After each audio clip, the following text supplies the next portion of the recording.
Hello and welcome to Feels Like Home, a podcast all about Australian homeschooling. I'm Kelly Cottonides, a homeschooling mum of 5 teenagers, and I also run Fearless Homeschool and the Australian Homeschooling Summit.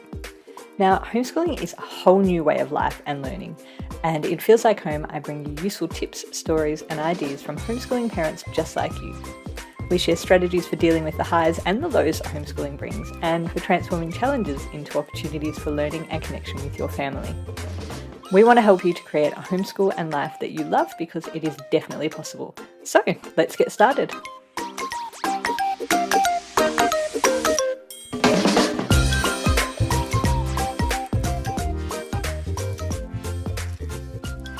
Hey everyone, and welcome. I'm very excited to finally be able to say that the Feels Like Home podcast is here.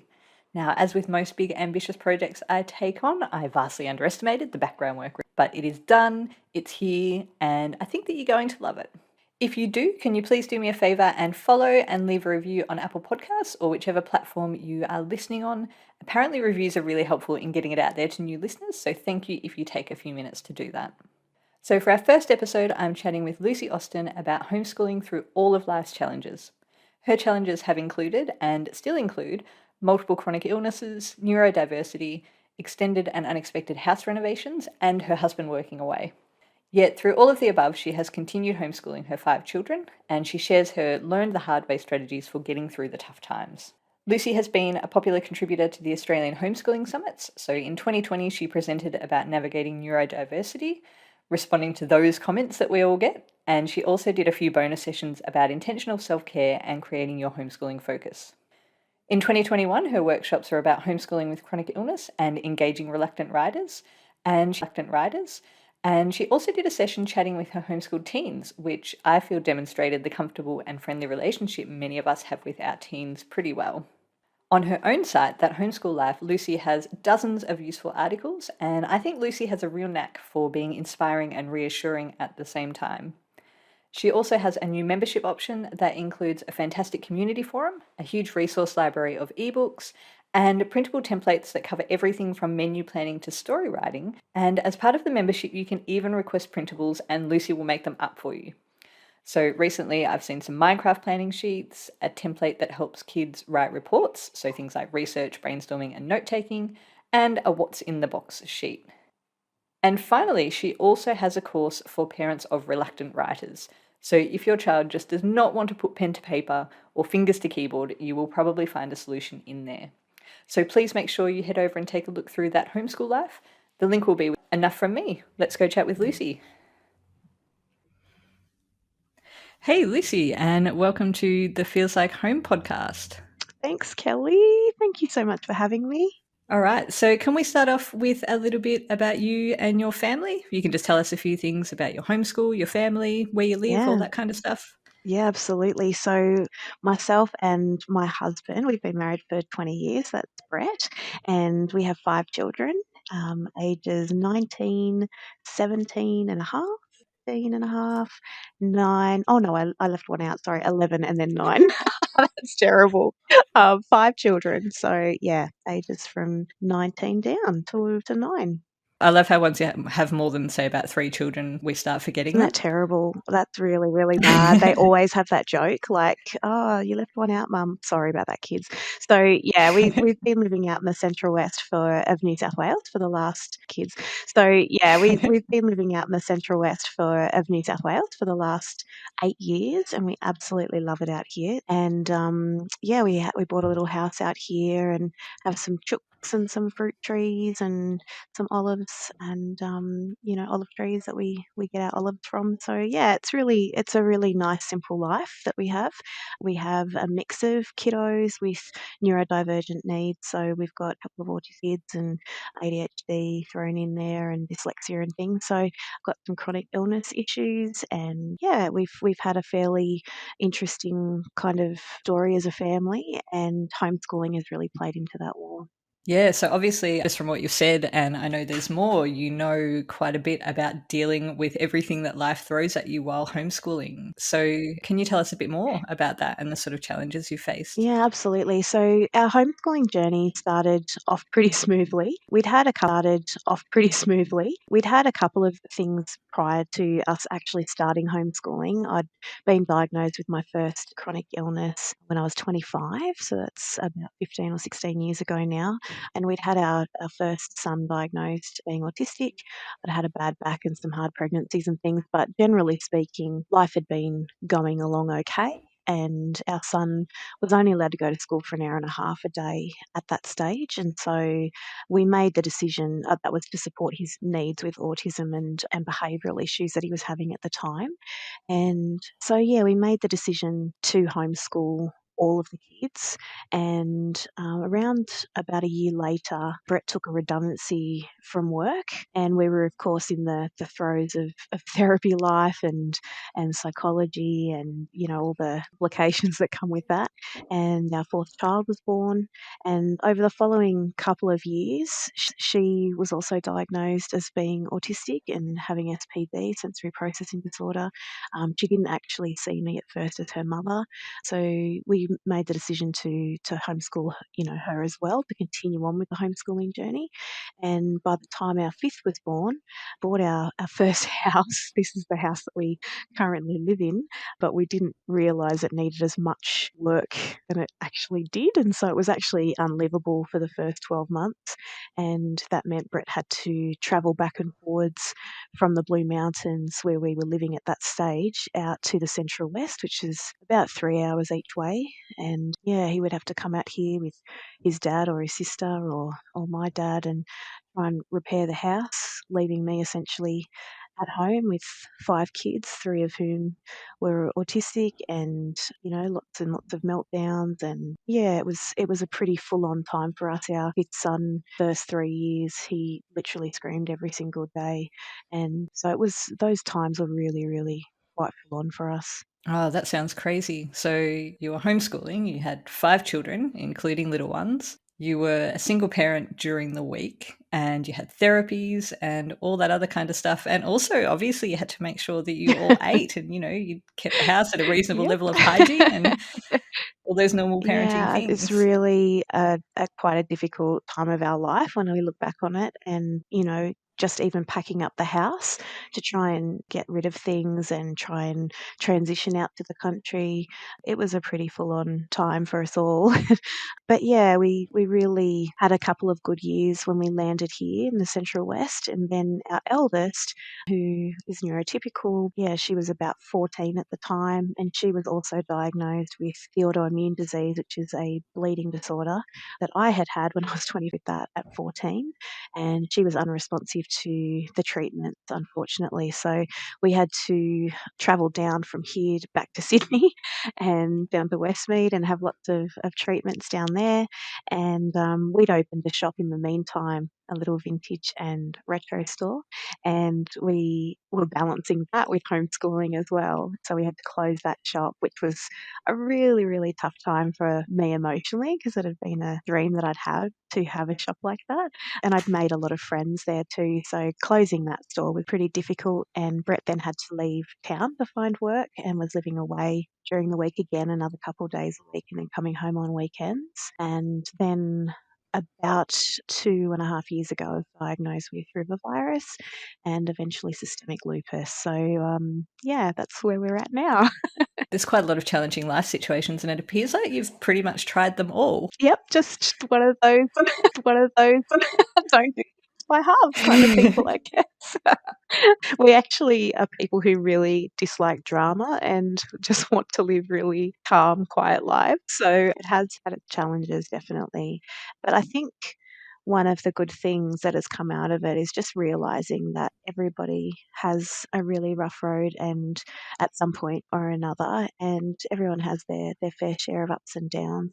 Yeah, I've met a lot of people who've shared their journeys with me, and some of them have had a rough road with mental health issues or behavioural issues in kids or deaths in families or whatever. And I guess you can just empathise with those people and say, yeah, we get that life can be really, really difficult. and at the same time, you can still homeschool while life Yes. happens. Yeah, and that's something I've realized too, especially as I've gotten older, is that everyone has challenges, everyone has tough things going on at some stage. It's the Mm, normal human condition. It's the mm. normal human condition overall. Yeah, it's all relative as well to each person. What we go through in our family has been relative to our situation, and it has been stressful and difficult at times. And, I think I've learned not to compare Yes. pain and suffering either, just to say it is our lot, and that is, it is difficult, but also there are some really beautiful things that we can do with this life that we have, and we can intentionally choose to carve out the life that we want to live, and to be grateful for the good things, and to also be real about the hard challenges. And in that, I find that there's actually a lot of peace, rather than just constantly trying to fight against the situation, or to dismiss it, and to be in denial over it, because that's not going to actually help anyone either. So yeah, just kind of being able to understand where we are with it, it has helped others. And I guess one of the things that helped has been adopting some different attitudes, and having to challenge that ourselves during that Yeah, homeschooling that's journey. perfect. I think what you just said, that an acceptance that this is what's happening to you. All right, let's find a way to roll with it. Let's find a way to make it as good as we can. Absolutely, because otherwise, I think people talk all the time about Yes. fighting certain things, fighting against whatever it is. And sure, there might be a little bit of merit in adjusting your mindset to be one of, I don't want to give in to this, or I'm not going to just allow this to ruin my life. I absolutely agree with that. But I think adapting, becoming people who adapt and be able to do some things in our life. And for us, that has involved being a mindset of simplicity, and really, I guess we call these the five S's that we've sort of thought about. So there's simplicity, there's the seasons of life. We've talked about self-care before, and different strategies in order to make that life actually a life that is worthy of embracing, and really creating space in our life as well to be able to deal with the challenges that come up as they arise, because for us, life is going to happen regardless of educational choices for our children. If they go to a public school or a private school or whatever, death and sickness and difficulties and hardships will still happen to all of us. But for us, being able to homeschool whilst we work through life, those sorts of things, just being able to have a simple life and understand there are seasons, etc. That has really helped us to be able to get through. And I love that you've come up with a structure for that. And I even love that you've managed to make it alliterative and start them all with S. That is something that I would do as well. Something that I would do as well. It's like the English nerd in me, I think. My mum was an English teacher, so Ah, there you go. from from the earliest of times, I remember mum talking about metaphors and similes and alliteration and things when I was a kid. But in all seriousness, I think it has actually helped us to process it. And that just kind of keeps me on track as well. When I look over my life, I can kind of go, yeah, all right, this is maybe self care might be lacking, and I might need to just kind of give a bit of attention to that. Yeah, that's perfect. All right. So, can you take us through each one of those 5 areas now? Yeah, absolutely. So, first one, simplicity. I guess just in practical ways, I wanted to talk about allowing yourself and your family the time to heal or grieve, or whatever the season is that you're going through. It might be a season of building or restoration, a season of change or travel for your restoration, a season of change or travel for your family. Do those seasons, go through that time, and give yourselves the time to do that without the guilt. Because I think the guilt that comes in is that little voice that goes, oh, you're supposed to be homeschooling from 9 till 3. You're actually not. Yes. What do you mean board games? They don't count, surely. They're not real learning. That's the mindset that has to change. And for us, that happened probably within that first year of homeschooling. And we have been homeschooling for 13 years now. So I can look back and see those changes, as I know you can too, Kelly. I look back and I think, oh yeah, when we first started, I thought we have to do 9 till 3 learning and everything's got to be written in a book and textbooks. And I had no idea that learning could happen all the time.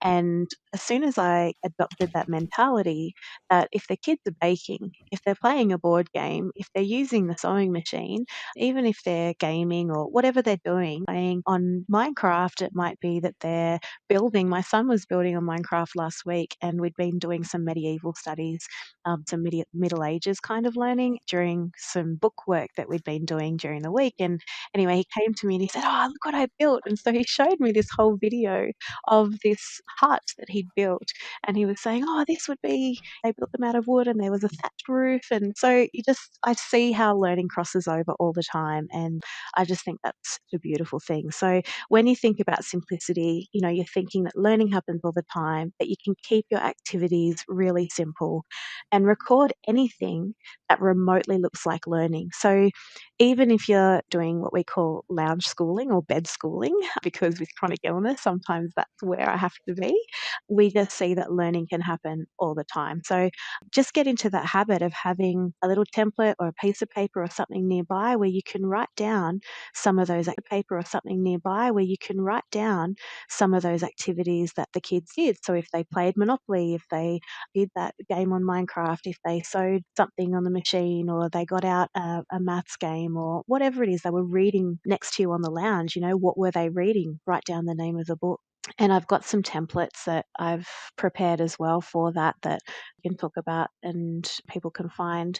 But yeah, hopefully the templates will help people, because I think sometimes even just thinking, oh, I don't know how to even write that down, literally just write it down, and you can use those as work samples down the track. So yeah, in terms of simplicity, also don't compare yourself to others. Just do what is right for you and your family. If that means getting off the Pinterest boards because you think that, you haven't done enough or whatever, just do it. Get off the Pinterest boards. And my daughter, when I was talking about this with her, she said, tell people whatever they do, don't try and because I think that is probably one of the biggest guilt traps for parents, is that they think they have to, repeat school at home. So don't worry about those activities that they were doing at school. Just do what is right in this season for your family, and focus your attention on meeting the needs of your children and your own personal needs. And hopefully that will provide you with enough encouragement to be able to see that everybody's needs are being met. Just keep going forward.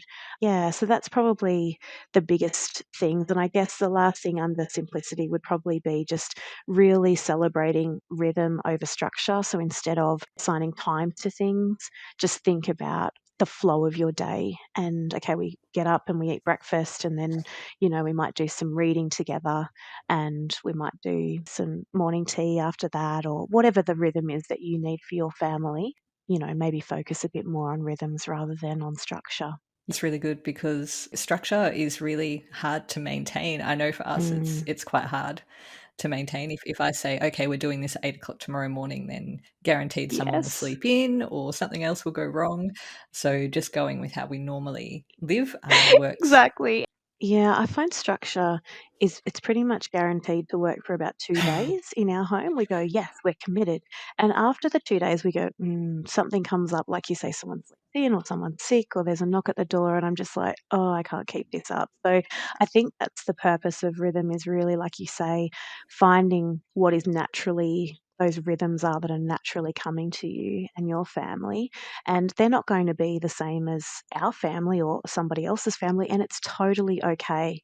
Really being at peace with what is happening for your family in this season is really important. And I think that kind of taps into the next point, which is the next S is seasons of life. And this kind of, which is the next S is seasons of life. And this kind of, I guess I read some of this in Sally Clarkson's book, which is Seasons of a Mother's Heart. I think it's out of print now, but I remember reading this years ago and thinking, oh man, I love that idea that there are seasons in the natural world, and in our life we have seasons too. And so, you might start out like we did with a season where everything was kind of smooth. And within not very long period of time, life, yeah, turned a little bit more difficult. And that really is something that happens to all of us in different ways and at different times. So summer speaks of, I guess, freedom, fun and adventures and downtime, socializing, and sometimes resting when it's too hot. I know out here we get like 40-degree days or more, so we have to have our nice rest days thrown in there too. But summer kind of speaks of those things in the natural world, and I think it can speak of those things in the homeschooling world too. So going on adventures in because we've got daylight savings down here, tend to do a little bit more ice cream eating and hanging out with friends and such. So summer can kind of speak of that fun season. And to me, autumn speaks of, I guess, slowing down and preparation before winter and focusing on those rhythms and flow that continue to get us through those monotonous days of winter. So, winter definitely speaks of loneliness and darkness and coldness. And for me, there have been definite seasons of winter in homeschooling life where I've felt like I've been I've been alone. I've had no friends nearby, or the friends that we have seen we haven't connected well with, or whatever the thing is. Sometimes throughout the homeschooling journey, there have definitely been winter seasons. And the same with of change and of growth and blossoming and fresh ideas and things. And I think that's another season in the homeschooling department where for our family, I might go, okay, we need to change up and buy this curriculum, or we've just bought a new science kit box thing, and that is seeming to work well for my kids right now. Like that, just being willing to change and to evolve is a concept to just remember that there can be seasons that challenge us and that we all go through in different ways. Does that make sense? Yeah, it really does. And I think it's really, this way is contrary to the way modern life is portrayed. Because in modern life, we're expected to be always on and consistently productive and consistently learning and go, go, go all the Mm, time, always churning out the same amount of results all year round. But from living the way we have for the past 15 or more years in a very unstructured way, I've found that sometimes it appears like there's not much going on and everything is a bit blah. But then mm, after that, there always follows a season where we're really productive and there's a lot going on. And if you look at it from the long view, it yes. all evens out over time. And I mean, it makes so much sense, doesn't it? Because nobody can be on all the time. We're not robots. We're human beings with emotions and with needs and varying energy levels. And, nobody is born with this desire just to constantly be on the go. And I think we do ourselves as a society a disservice to not stop and pause meaningfully, to really allow those seasons and to have those times where we might need to withdraw, or we might need to process, or we might need to accelerate and kind of get out of our comfort zone and go on adventures or reassess life. And I mean, for our family, we take a once a week rest day, and that for us is a really special day of faith and family. And I literally just sit under trees normally and just read for hours and sometimes have coffees brought to me, which but really lovely. And yeah, that it just allowing ourselves that break once a week kind of refuels us for the following week. And I think in the same way, having seasons, there might be a season where you have to withdraw from a lot of socializing or even activities for our kids, shock horror. We're big believers in our kids get to sort of, and we've always been like this with 5 kids. I don't know if you're the same, but we've had to go, right, you have to choose one activity because we actually physically can't run everybody around to every activity that they would ever want to do. And my kids are really active kids and they would want to do lots and lots of different things, but it's just not physically possible. So instead of us all being absolutely crabby at the end of the day because we've only done that one activity once a week, we can all still have an outlet and we do that thing, but then we're still coming together and having our dinner times together or whatever the thing is. For us, that's important. So we've just had to make those shifts. And again, what's right for our family is not right for every family, but that has been an important part of shaping our Yeah, lives. no, I find that with the busyness too. I mean, we can do homeschool group once a week, and not all the kids do activities. My kids haven't really started Yeah. activities until their teenage years. I think I'm lucky that they Mm, weren't especially interested because, yeah, so yeah. we did most of the interests at home. So it's like, okay, you want a violin? Let's get you a violin. And instead of having lessons, do all this stuff at home. And Okay, so I guess that brings us to self-care, which I think is a really important part of conversation that we need to have in the homeschooling community. I know as a consultant, I've met a lot of people now who talk about burning out or they worry about burning out. And again, it kind of flies in the face of what society tells us that children are going to just wear you down and life is going to be exhausting and you can't do this without, needing an amazing holiday at the end of every week. And I've found for our family and for my life that if I carve out the kind of life I want to live, really, I don't need a huge holiday from it every week. My life that if I carve out the kind of life I want to live, really, I don't need a huge holiday from it every week. I need a break, definitely. And I try and have a little self care plan. And I think some of that has, for me, involved thinking about my senses and being able to take the breaks that I need when I need them. And for me, that used to be going for a walk in the morning. I used to put my earphones in and I had my podcast downloaded and I would walk to town, which is a couple Ks from here. And I would get a coffee and then I would walk back. And that was my morning walk. Even when my kids were younger, they would come with me sometimes. And yeah, I just really enjoyed that. I'm not in the position that I can basically even walk around the block now. So it's a very different circumstance for me. And I have to say, okay, I can't do that, but what can I do? Well, like I said before, like I can walk down to my backyard where my trees are and my little white outdoor setting and I can sit under there with a book and some cushions. For myself and my husband, our self-care for our marriage was, when the kids were little, we used to get takeaway in because we never had a babysitter.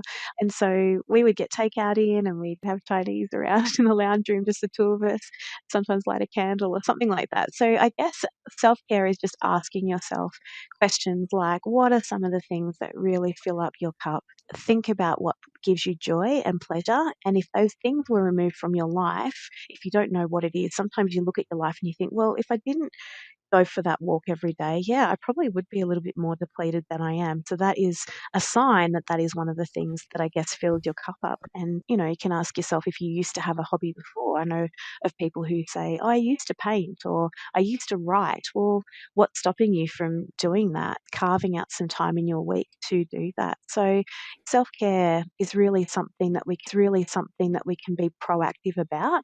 And before we need it and before we burn out and before we get exhausted, that we can look at those things and say, yeah, I really am going to do this one thing this week and that's going to help to fill my cup up and keep my spirits high.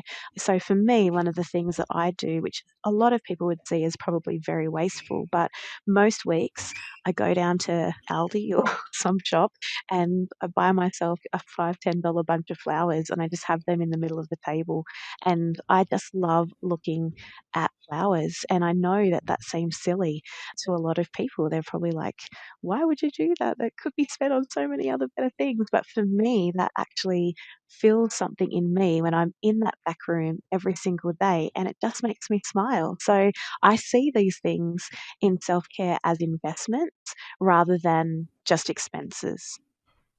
yeah, I think that's a perfect sum up. Really doable for most of us. I mean, we're like you, we don't have babysitters. So we've had to come up with just little things that actually Yeah, fit in with our life that we can do on a regular basis without needing to mortgage the house or or get someone in to exactly. look after the kids. I mean, once the kids got to a certain age, my husband and I started going for a walk in the evenings most nights. And so even in winter, we'll rug up and we'll go out and oftentimes we'll do 5Ks and we'll talk the whole time. And it's really good for us because we get time together to just talk with each other about whatever we want. We're getting outside, we're getting some fresh air and some exercise. And because of that, it's all good and it's I completely love doable. that. I really love that. Brett and I actually made some takeaway coffees yesterday and we just went for a drive because, again, my walking's not great, my walking ability. So we just went for a drive around our area and we went down a couple of, roads that we hadn't been down before. And we were probably only gone for about 40 minutes, but same thing again. It was just lovely to have some time together. 40 minutes, but same thing again. It was just lovely to have some time together and chatting and asking asking questions about the week that was coming up and just kind of regrouping. And it's being intentional. It would have been easier for me, honestly, to just say, no, we'll just stay at home. But Brett kind of said, well, why don't we go for a drive? And I said, yeah, that'd be really lovely. So I think it is about embracing, like carving those times out and embracing an opportunity and saying, okay, I can't do the spa, I can't do whatever. I don't need to do that in order to actually feel refreshed. I can do X, Y, or Z. And having a plan for what X, Y, or Z looks like for you is really important before you get to that point where you think, I'm literally going to go insane. That's it. They're maintenance activities. Yeah, absolutely. And there's nothing wrong with going to a spa too, or going away for a holiday, or, doing any of those things. They're beautiful things to do if you can do them. But I guess, what you and I both are saying is that you can make those little adjustments in your everyday life. And it doesn't have to be this grand gesture. It can be these little things that accumulate and actually carve out this beautiful life that you can rest in, that you can be at peace in. That's it. And just remember too that you don't have to tick off every single thing on your to-do list before you can head off Oh my goodness, to do yes. these things. So Because the true. to-do list, it never ends. It's always going to be waiting. When you get back, there's going to be more on that to-do list. Just do it. That's it. 100%. I absolutely agree. And I guess what we're talking about, having that self-care plan, it really is just one part of a whole strategy. And that strategy is the next S word. Strategy in our homeschooling obviously means that we have a plan for what our days might look like. And so we might go at the beginning of the year, okay, for maths, we're going to use this part of this curriculum, or we're going to use this for history or whatever. But strategy can also, we're going to use this for history or whatever. But strategy can also mean having a list of homeschooling activities or learning activities that the kids can help themselves to, resources that are actually already around your home that perhaps they might not even think about. Like, I know for my kids, they don't necessarily think about the dominoes that we've got in the cupboard in the container. But when we get those dominoes out, then they find ways to play with them, and they're like, oh yeah, we made these towers and we stacked them and we tried to make these runs, and that was really fun. So having a little list, I have found, for my kids, has been really helpful. So we have a homeschooling cupboard, but it's just a cupboard that has resources in there, and on the doors, inside the doors, I have lists of things that they can access in there, because when they're in crates or in boxes, in tubs, sometimes they don't actually even, I don't know, maybe it's just my kids, they don't actually remember what's in the tubs. And having that can be a help, a little list in the cupboard. When they were smaller, I had photos of those things because they weren't at an age where they could read, or a stage where they could read. So I would just have the photographs there, so that could remind them of what they could do. And even having the strategy for having a simple meal plan, a menu for the week. And I'm talking simple if it means that someone said to me recently, oh my gosh, I feel like such a bad mum. I had to feed my kids cereal for dinner because they're in the throes of moving. And I said, just do the cereal for dinner. It's okay. Like, they're not going to die from having cereal one night for dinner. And this is a mum who, Brekkie for dinner. yeah, Brekkie for dinner is actually a thing in our house, and it always has been. it's awesome. Brekkie for dinner rocks. That's it. We thought if we just make our breakfast healthier, then that's fine. We won't feel guilty about doing it. I love that.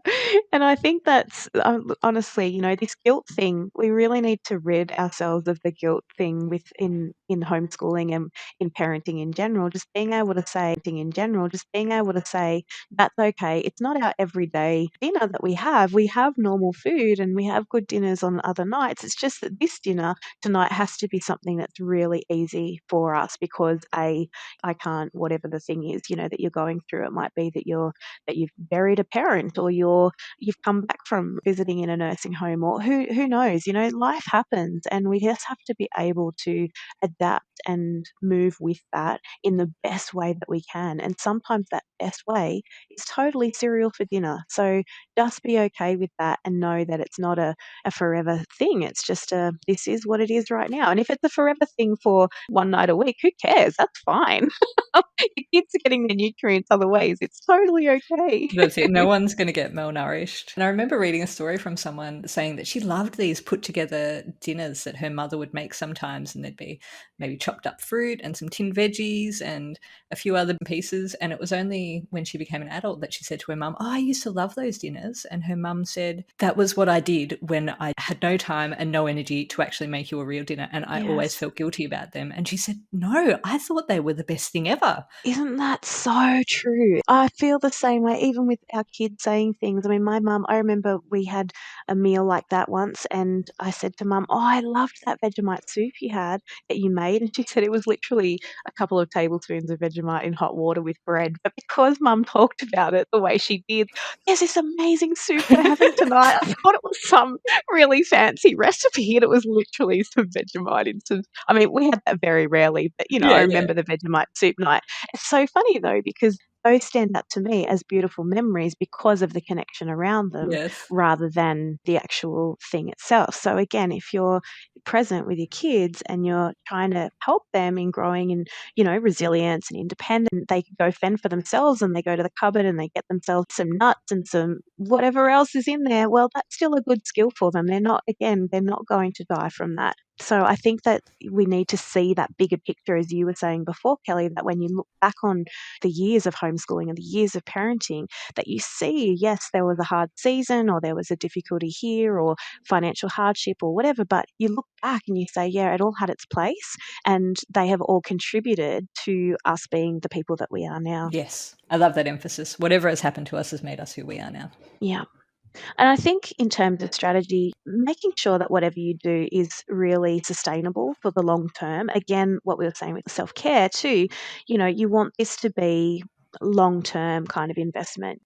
Yeah, so I guess just summarizing the whole thing about strategy is really about having a plan for those harder times because we know that they will come to us all at some time. That plan and say, it pretty much happens to everyone, Yes. but let's list some strategies that will help Yeah, you deal with it. Let's get some resources stashed away in the cupboard, like you said.